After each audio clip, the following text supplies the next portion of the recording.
Jeg hedder Magne, og jeg er 14 år gammel. Om 3 uger skal jeg nok blive 15 år gammel. Jeg har et mørkt hår og grønne øjne, og jeg er 174 centimeter høj. Jeg går i en hættetrøje og en t-shirt og cowboybukser.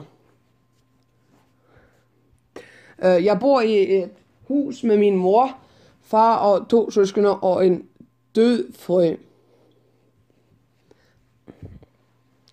Mine hobbyer er computerspil, mad, og så alt skal jeg bare min sag. Og nu er det bare tid for en joke. Så hvad kalder man en dværg med 3 ben? En liderlig dværg. Tak for mig.